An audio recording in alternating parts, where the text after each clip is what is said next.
I'm gonna talk fast because I don't got time. Because I don't know why I'm so consumed with a time frame. I'm just gonna talk for a little bit. I stumbled across a question last night that made me think of some things. Um, First off, beard or no beard? I like the beard better, but my wife likes no beard. I'm a fan of the beard personally. Um, so let's see. Well, here's the question. I'll just put the question out there right at the beginning.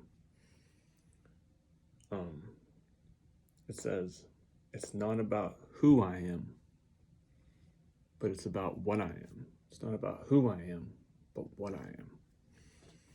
And that created a lot of thoughts in my mind. But first, let me paint the picture for you. Um, I haven't had a job in quite some time. And although I've been applying for some jobs, and there's been a couple of you that have reached out and have asked wonderful questions like, well, what is it that you would enjoy doing? What are the things that you enjoy? Or there's some people that have come and said, these people are hiring, so on and so forth. And one of them I've applied for, but it still would fall under the line as working just to work. You know what I mean? Because basically the whole reason I would be there would be just to make money, which I understand that that's a lot. No matter what, that's what you ultimately working for to begin with, is for money. But it's just somewhere that I don't really. It's somewhere that I don't fit. It doesn't make sense.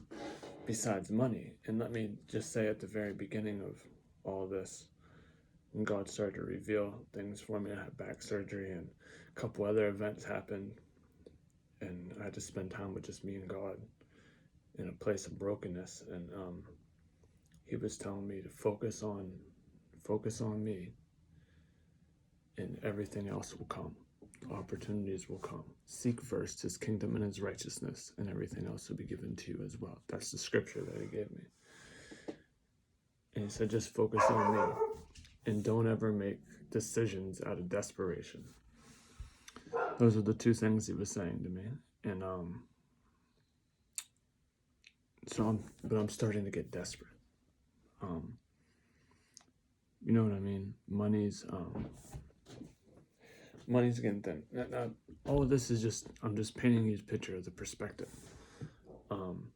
Tyus is leaving for college next week, and hasn't really prepared at all. And when we wanted to sit down and talk with him, he said, there's nothing to talk about. I want to go, so I'm going, which is fine. We wanted to figure out the details. We wanted to count the cost of everything, so he was aware. He didn't want to do that. So now he's going to college blindfolded with absolutely nothing because he didn't work. Why is here? He's been out of school for 2 years. It's not like he's been out of school for 3 days. He's been out of school for 2 years, hasn't worked at all to earn any money. He's been given large sums of money periodically from graduation, birthday, Christmas, and especially this Christmas, for the sole purpose of the fact that at that time he knew he was going to college. And by beginning of February, he has none of that money left. Now he says that he got spent on school stuff. Whether that's true or not, I don't know. But either way, he's going in basically blindfolded, no food, no, you know what I mean? And here I am with no job. So this is So yesterday, in that moment when Ty started texting me all this stuff he needed, I for the first time felt anxiety, and I've heard people describe it, and my wife, who has gotten a lot better at this, used to struggle with like control, anxiety, worry, and I never could understand it. Well, I understood it yesterday. I couldn't breathe, like I was fighting to catch my breath, like almost like a panic attack, I guess is what I would think it felt like. And and then I started to become desperate, and this And this atmosphere is strangling my joy, stealing my peace, stealing my hope, my faith. You know what I mean? And the reason why I'm telling you guys this stuff, because I want you to know that I'm just as real as anybody else. You know what I mean? So one of the reasons I'm telling the testimony is so that way you guys know that I can just tell you the truth, that it's not all peaches and cream when you're a Christian. There's tons of struggles. And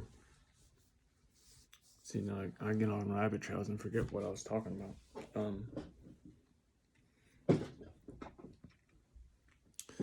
So all this stuff's going on, and I'm starting to get extremely stressed out,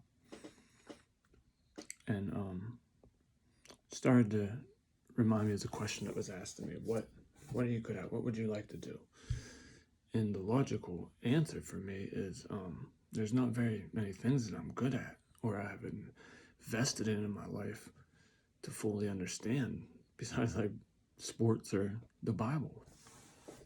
So logically, my first thing is I feel like I'm supposed to be a preacher. I feel like I'm called to be a preacher. You know what I mean? And I've had people say, if you had a church, I'd come to your church. But then when I start like a Sunday night church service, those people are never the people that attend at all. So my first inkling is, for one, I feel like I'm called to the church, to like an ambassador between the church and the world. That's what I mean. Ultimately, I feel like I'm a mouthpiece to the church.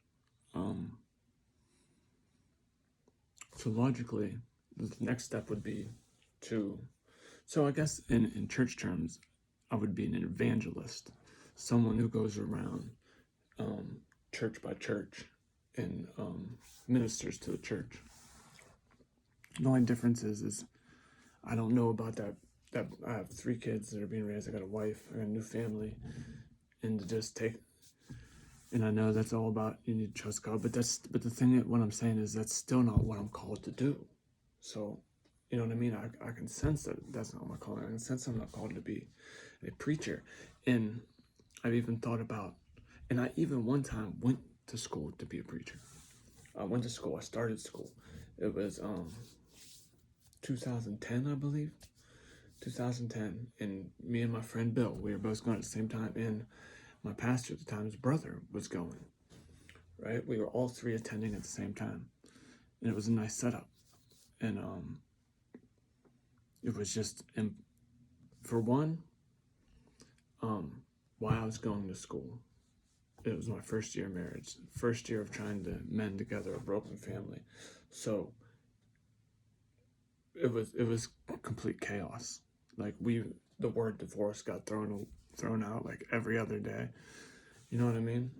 Like ready to give up. In the meantime, I have to work and go to school on the weekend and read a 800-page book about the denomination, which was absurd to me, but I did it. So, because let me say this at the beginning, is I'm not in any way bashing theology school in this, but I'm just saying this is why it's not for me. And that's what I mean. I'm falling into these weird places where evangelism, being a pastor, and in order to do those within this system, I have to go to school and get a degree, a piece of paper, and then I have to pay them to go to school just so I can teach the Bible in their organization. And they teach me what they want to teach me. And if there was 9 books, 5 of those books would be about the denomination, and the other 2 would be about ministry and like the New Testament, Old Testament. And basically he's teaching me what he thinks that God told him, or he's teaching me what he gets when he reads the Bible, basically. And but anyway, so I'm going to school and I'm jumping through there. I'm jumping through the hoops to get so I can get the little piece of paper that's saying I'm allowed to preach in your organization. Kinda. It's how I see it in my mind, but that's what I'm saying. It wasn't for me. It's not a knock. to what they do, because it is for some people. It just wasn't for me. And then my dad gets cancer, so then I had to stop going to school to take care of my dad, because I didn't want to put my dad in a caring place or into a home. So instead I quit school so I could take care of my dad in the last couple months of his death. And then after I got done, I no longer wanted to go to school. I no longer felt like it was for me. I didn't feel like it was for me when I was there. You know what I mean? It was making me miserable. And then to top it off, though, my friend Bill. So this kind of is, just let me tell a story. So then my friend Bill completes these things. He goes to school. He becomes a pastor, right? They put him, oh no, hold on. I'm skipping an important part. So as he's being led up to be a pastor, before he can get placed in the church, because what they'll do is they'll give you your degree, and then they'll find a place for you. Like a church is without a pastor, so they put you in the running to become the pastor, and if the congregation chooses you, then you and your family move and become a pastor of that church in that said denomination. And while they're preparing him, they basically take him and his wife in and out of rooms and basically interrogate them, and in a sense try to mentally break them to see if they're mentally prepared to be preachers, which to me blows my mind that's a concept and a step that you would take, and you would think that was of God, to verbally try to destroy somebody mentally just to see if they're ready to be a pastor. Seems awkward and weird to me. And I don't know, maybe it is for some, maybe they have a good justification for it. But to me, it seems absurd. Which is another reason why I don't think that I fit in that set program. And so anyway, he passes, he ends up getting his own church. And he gets in church, he's there for a couple years, right? And people, see, I hope I didn't say names yet, because I don't want to say names, because this isn't really my story to tell. Anyway, I'll just stop there, because I don't want to tell his story for him, and I don't want but he ends up quitting being a pastor and just keeping his regular day job because of the politics of the church, because of the fight for power, and it was all kind of centered on money. And I think, wow, that's crazy, because where did they get this concept from? Where did they get this mindset from? It had to be from a teaching, because you're only doing what you first already thought, and you felt this way, so now you're acting and reacting according to what you first perceived to be right. So that means that they were taught this somehow, and that person the person that taught them this, the pastor that taught them this, came through this same system, and he was taught this from somebody else, and it adjusted and changed his perspective, whether he wants to believe it did or not.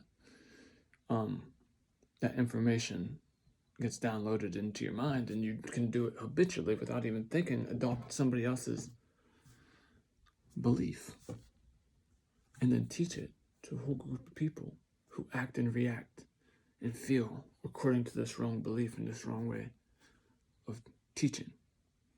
So to me, the whole system seems off somewhere for something like that to happen. So to me, with the fact that my dad got cancer at the same time I was in school, and me and my wife were talking about divorce, to my friend completing the school and these things happening to him,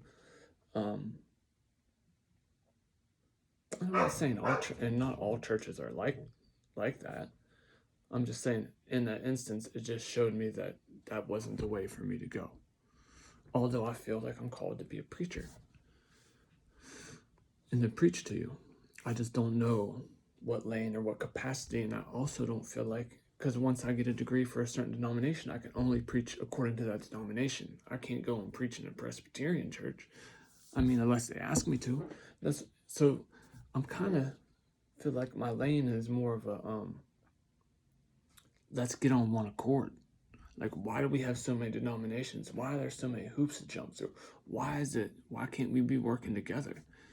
And let's conversate, let's talk, let's figure it why we can't be at one accord. It's very important for us to be at one accord so we can see greater things in these. So I was kind of starting the Sunday night service because I don't want to go get I can't go, I'm not called to get a piece of paper and preach in a certain denomination, right? I'm not called to do that. So the next logical thing would be to buy a church, right? Start a non-denominational church. But the other feeling that I have is that there's so many churches. If you walk through our community, there's a church on every street corner, all different denominations. So I feel like I'm adding to the stereotype when I want us to come in and be at one accord. By me creating another church is not going to promote that. So I was thinking of doing something like I did on Sunday night, because at that time no churches were having Sunday night service. But I want to have a non-denominational service.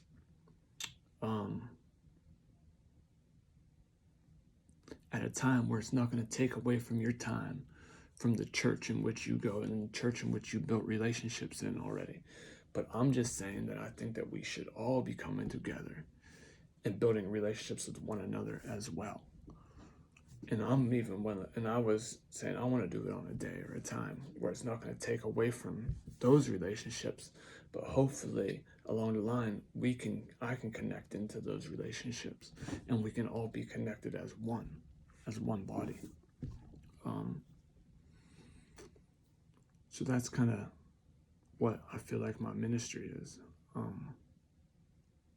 to try to get us all on one accord, and also to minister to those Christians who have got saved and over time have made mistakes and allowed the enemy to condemn them. And we as a church have taught things that would lead them to believe that we could change. We need to change these things and let people know that they're so loved by God that they don't have to flee, they don't have to run. They're running the wrong way.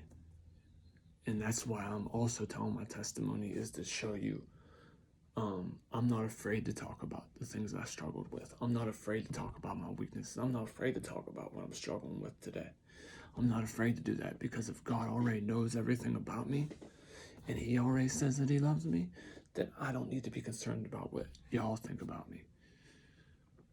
And the other reason, and this is the other thing that we have to eliminate, is the categorizing of sin, because that leads people to not want to be authentic, to not want to be truthful, because we can come into church and we just told a lie before we came in, but the person that's struggling with, we'll say addiction, since that's my thing, struggling with addiction, we can visibly see it, right? And it has bigger consequences, we think, in our eyes. So no, we'll take the control, because I have experience in this subject. So somebody that has control and somebody that has addiction, right? We can come in as the person that has control and see the person with addiction, see the physical ramifications of their choices by the way they look, by the things that are going on, by their environment. We can draw conclusions, right? And we can be woe to them. And we might not be thinking that we're saying woe to them, but because we have this perspective of them, that what they're doing is more harmful and more sinful than what we're doing by trying to control, even though trying to control things is an absence of faith as well. And by trying to control things, it leads to you thinking a certain way, feeling a certain way, acting a certain way, that can later cause destructive behaviors in other people, in your own life. But it's easier to hide to onlookers than what addiction is. So in our mind, we think, oh, well, addiction's the worst of the sins. But in God's eyes, the sin's a sin. It's even. It's the same sin. So we're more concerned with what we see, though. And then even though we don't think we're doing this, we adopt this mindset, this perspective, and we start reacting differently to the person with addiction. We start acting different towards them. We start feeling and it's because we feel different about them, because we think differently about them now.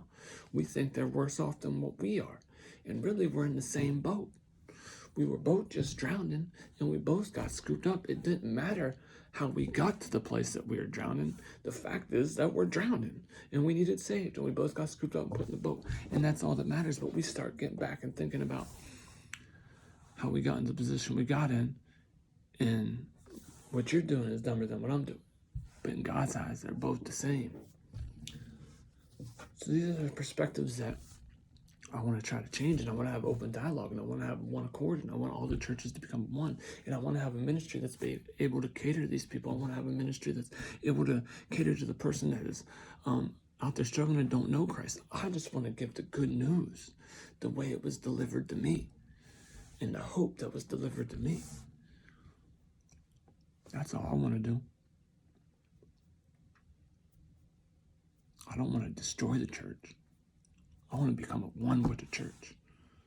And I want to tell the real good news. I want to tell the proper good news. I want to show people the right love, and I want to do it the right way. But I want to do it together.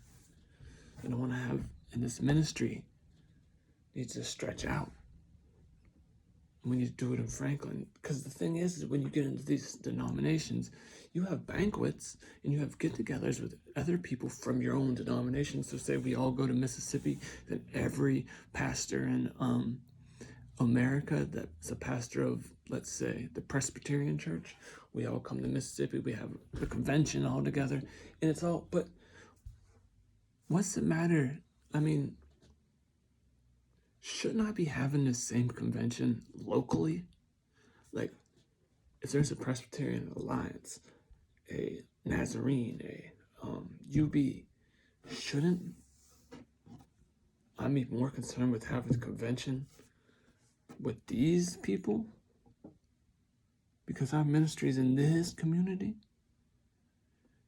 and we need to be together and at one accord. That's all I'm saying.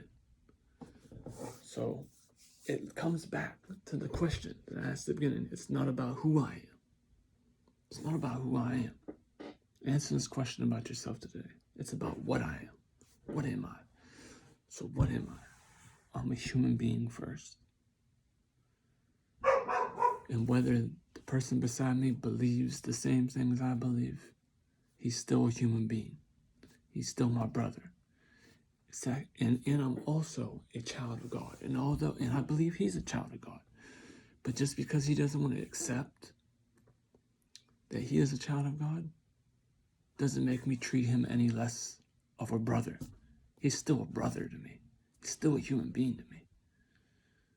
It doesn't change my relationship with him. It affects his relationship with my Father, but it shouldn't impact my relationship with him. I love him the same way. And hopefully, through my love towards him, he'll see the love from my Father.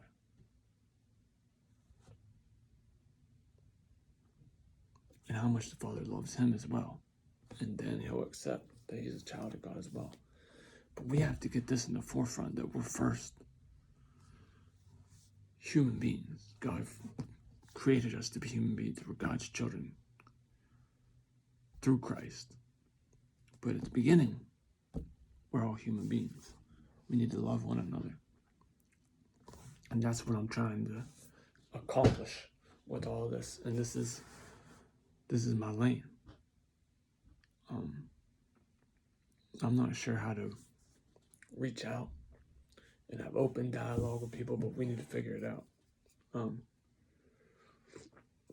I did, however, create a YouTube channel. Well, I've had the YouTube channel for a long time, but I just recently started thinking, man, I ought to just upload my videos on there too, because I could put whole sermons on there on certain topics, and people could watch it if they wanted to. And even more than that, I could use it as almost like a vocal diary. Like look at this.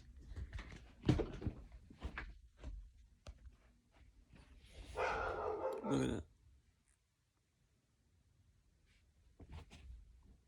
It's a whole waist high full of tablets that I have with just things that God's taught me or has done in my life. But there's so many of them that I have to read. So by me being able to upload my videos on YouTube. It's basically, I don't have to go through and read all these tablets now. I can just go back and listen to my video and see what God was teaching me.